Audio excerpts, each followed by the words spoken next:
देखिए, सबसे पहला बात है कि उनको जानना चाहिए भारत एक लोकतांत्रिक देश है। अगर आप आदिवासी जन्म से भी है ना, तो आपको मान्यता लेना पड़ेगा भारत के संविधान से। जन्म से आदिवासी कुर्मी भी है, जन्म से आदिवासी और बहुत सारे समाज है जो जन्म से उनमें आदिवासियत है, उनमें आदिवासी परंपरा, आदिवासी कल्चर, सारा चीज़ है। लेकिन भारत एक लोकतांत्रिक देश है, यहाँ आपको मान्यता लेनी पड़ती है, और आदिवासी के रूप में नहीं, अनुसूचित जनजाति के रूप में। हम हैं, जनजाति है हम, लेकिन हम लोग शेड्यूल होना चाहते हैं। तो पहले तो उनको समझना चाहिए, जो इस तरह का बयान दे रहे हैं कि आदिवासी कोई जन्म से होता है। तो भाई हम कुर्मी को अगर छोड़ दिया जाए तो झारखंड में 12 आदिवासी थे, आज 37-38 को कैसे हो गया?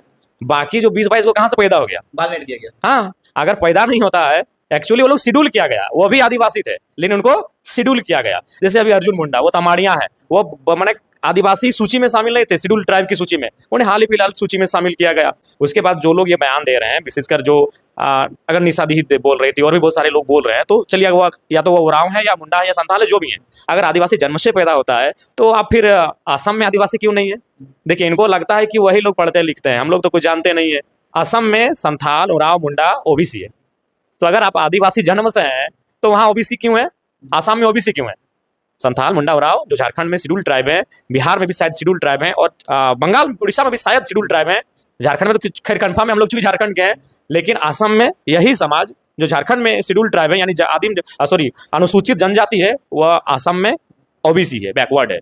तो अगर आदिवासी पैदा होता है, बनाया नहीं जाता है, तो असम में आप आदिवासी क्यों नहीं है? वहाँ पिछड़ा क्यों है, ओबीसी क्यों है? और वहाँ क्यों आप लोग जिस तरह का झारखंड में कुर्मी समाज रेल टेका कर रहा है, आंदोलन कर रहा है अनुसूचित जनजाति यानी शेड्यूल ट्राइब की सूची में शामिल होने के लिए, सेम असम में संथाल, मुंडा, उरांव तथा अन्य जो समाज हैं वो आदिवासी में शामिल होने के लिए आंदोलन कर रहे हैं। तो ये तर्क तो सीधा खारिज कीजिए।